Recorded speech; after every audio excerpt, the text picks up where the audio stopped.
ಇದು ಹುಣಸೆ ಹಣ್ಣಿನ ರಸ.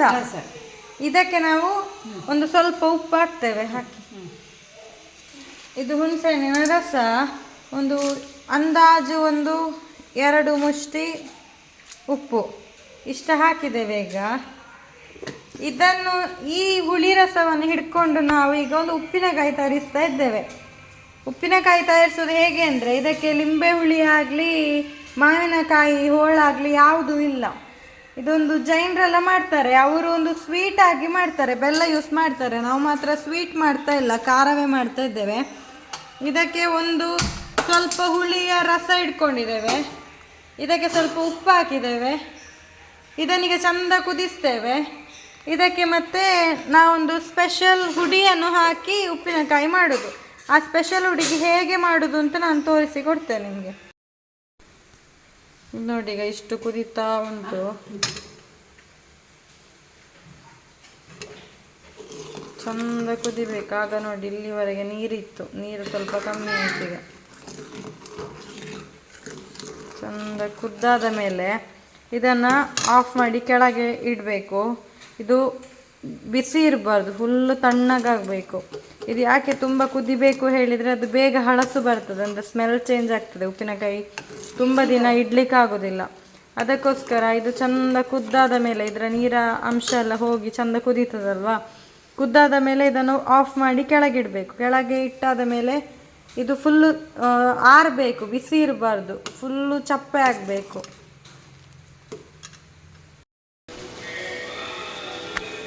ಇಷ್ಟು ಬೆಳ್ಳುಳ್ಳಿ, 1 ಗೆಡ್ಡೆ ದೊಡ್ಡ ಗೆಡ್ಡೆ ಬೆಳ್ಳುಳ್ಳಿ, ಇದು ಕರಿಬೇವು ಸೊಪ್ಪು, 1-2 ಎಸಳು, ಅಂದರೆ ಒಂದು 10 ಎಲೆ ತಗೊಳ್ಳಿ, ಒಂದು 10ರಿಂದ 15 ಎಲೆ.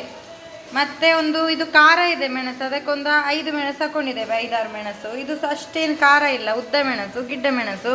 ಇದು ನಿಮ್ಮ ಖಾರಕ್ಕೆ ಅನುಗುಣವಾಗಿ ತಗೊಳ್ಳಿ. ಇದರಲ್ಲಿ 1 ದೊಡ್ಡ ಸ್ಪೂನು ಸಾಸಿವೆ ಉಂಟು, ಇದರಲ್ಲಿ ಇಷ್ಟಿದೆ ಇದರಲ್ಲಿ. ಮತ್ತೊಂದು ಸ್ವಲ್ಪ ಎಣ್ಣೆ, 1-2 ಚಮಚದಷ್ಟು ಎಣ್ಣೆ ಹಾಕಿದ್ದೇನೆ ಇದಕ್ಕೆ, ತೆಂಗಿನ ಎಣ್ಣೆ.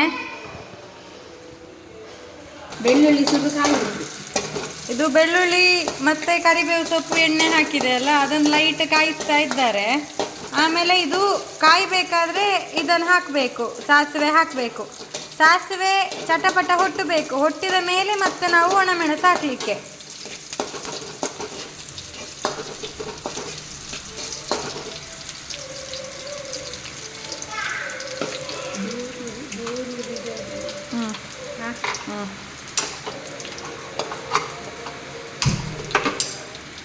ಇದೀಗ ನೋಡಿ, ಗ್ಯಾಸ್ ಸ್ವಲ್ಪ ಸಣ್ಣ ಮಾಡ್ತಾ ಇದ್ದೇವೆ. ಮೀಡಿಯಮ್ ಉರಿಯಲ್ಲಿ ಕಾಯಿಸಬೇಕು, ಇಲ್ಲಾಂದರೆ ಅದು ಕರಂಟುತ್ತದೆ. ಅದಕ್ಕೋಸ್ಕರ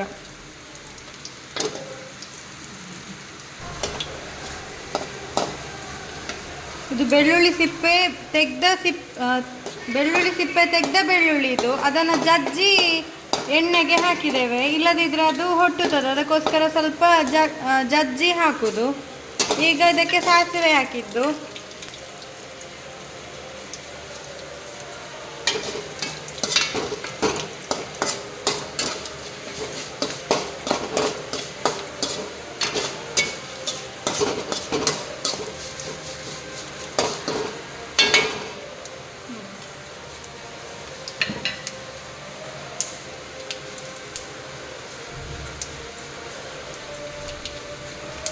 ಸಾಸಿವೆ ಚಟಪಟ ಹೇಳ್ತಾ ಉಂಟು.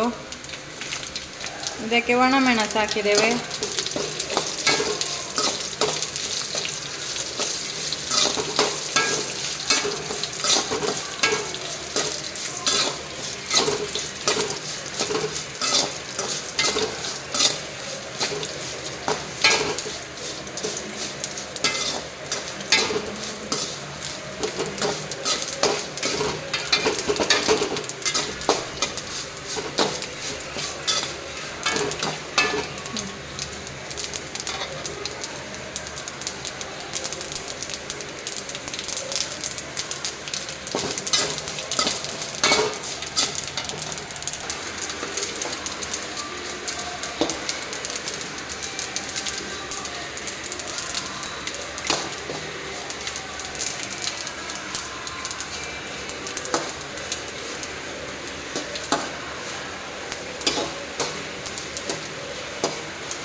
ಮೆಣಸು ಹುರಿದಾಯಿತು.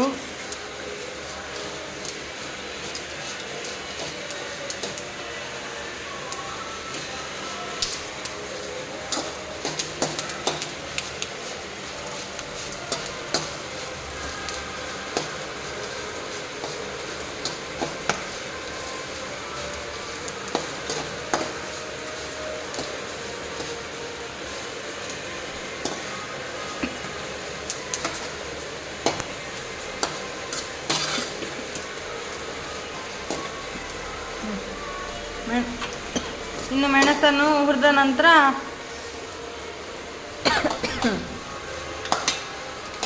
ಇದನ್ನು ಕೆಳಗಿಳಿಸಿ ಆಯಿತು. ಹುರಿದದನ್ನೀಗ ಮಿಕ್ಸಿ ಜಾರಿಗೆ ಹಾಕ್ಕೊಂಡು ಇದನ್ನು ಚಂದ ಮಾಡಿ ಹುಡಿ ಮಾಡಿಕೊಳ್ಬೇಕು.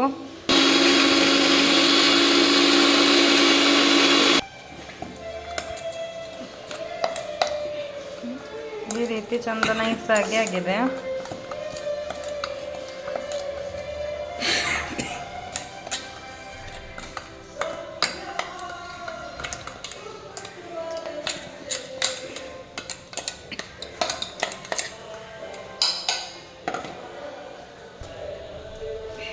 ಈಗ ನೋಡಿ, ಇದು ಹುಡಿ ಈಗ ಇಷ್ಟು ನೈಸಾಗಿದೆ,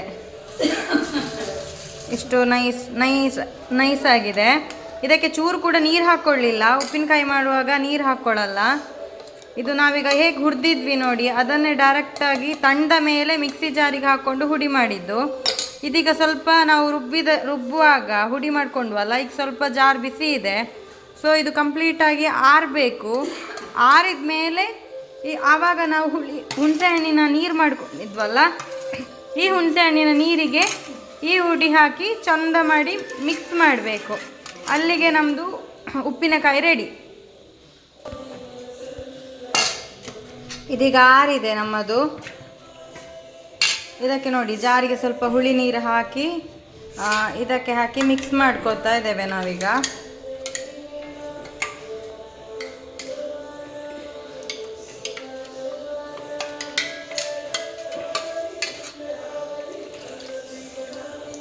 ಇದು ನಾವು ದೋಸೆ ತಿನ್ನಲಿಕ್ಕೆ, ಇಡ್ಲಿ ತಿನ್ನಲಿಕ್ಕೆ, ಗಂಜಿ ಊಟಕ್ಕೆ, ಹೀಗೆ ಉಪ್ಪಿನಕಾಯಿ ಬದಲು ಇದನ್ನು ಯೂಸ್ ಮಾಡ್ಬೋದು. ಎಲ್ಲದಕ್ಕೂ ಇದು ಒಳ್ಳೆಯದಾಗ್ತದೆ. ಇದಕ್ಕೆ ನೀವು ಸ್ವೀಟ್ ಉಪ್ಪಿನಕಾಯಿ ಬೇಕು ಅಂತಾದರೆ, ಯಾರಿಗಾರು ಉಪ್ಪಿನಕಾಯಿ ಸಿಹಿ ಇಷ್ಟ ಇದ್ದರೆ, ನಾವಾಗ ಹುಳಿ ನೀರು ಮಾಡ್ಕೊಂಡ್ವಲ್ಲ, ಅದಕ್ಕೆ ಬೆಲ್ಲ ಹಾಕಿ ಚಂದ ಮಾಡಿ ಕುದಿಸಬೇಕು. ನೀವು ಹುಳಿ ನೀರು ಕುದಿಸುವಾಗಲೇ ಬೆಲ್ಲ ಹಾಕಿ ಕುದಿಸಿದ್ರೂ ಆಗುತ್ತೆ. ಅದಕ್ಕೆ ಸೇಮ್ ಇದೇ ಮಿಶ್ರಣ ಹಾಕಿ ಮಿಕ್ಸ್ ಮಾಡಿದರೆ ಸಿಹಿ ಉಪ್ಪಿನಕಾಯಿ ರೆಡಿ ಆಗ್ತದೆ. ಇದಕ್ಕೆ ಲಿಂಬೆ ಹೋಳಾಗಲಿ, ಮಾವಿನ ಹೋಳಾಗಲಿ ಎಂಥ ಹೋಳು ಹಾಕಲ್ಲ. ಇದು ಬೆಳ್ಳುಳ್ಳಿ ಟೇಸ್ಟ್. ಬೆಳ್ಳುಳ್ಳಿ ಹುರಿದು ಹಾಕಿದ ಕಾರಣ ಇದು ಬೆಳ್ಳುಳ್ಳಿ ಉಪ್ಪಿನಕಾಯಿ ಆಯಿತು.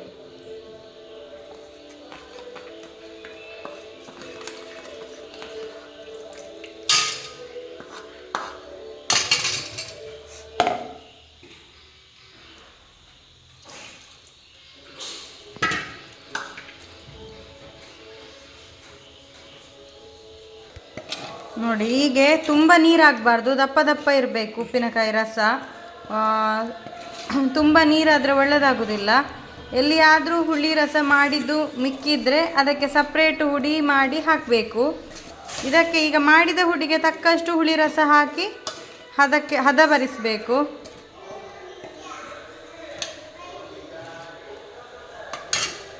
ಈಗ ನೋಡಿ, ಇಷ್ಟು ದಪ್ಪ ಬಂದಿದೆ,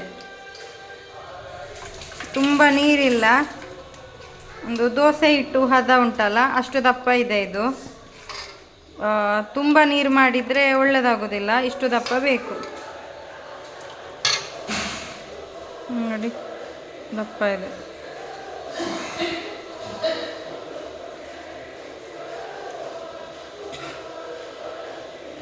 ಇಷ್ಟು ಹುಳಿ ನೀರು ನಮಗೂ ಬಾಕಿ ಆಯಿತು. ಇದು ಹಾಕಿದರೆ ತುಂಬ ನೀರಾಗತ್ತೆ. ಸೊ ಇದಕ್ಕೆ ಸೇಮ್ ಇದೇ ರೀತಿ ಪುನಃ ಹುಡಿ ಕುಟ್ಟಿ ಹಾಕ್ತೇವೆ ನಾವು ಇದಕ್ಕೆ.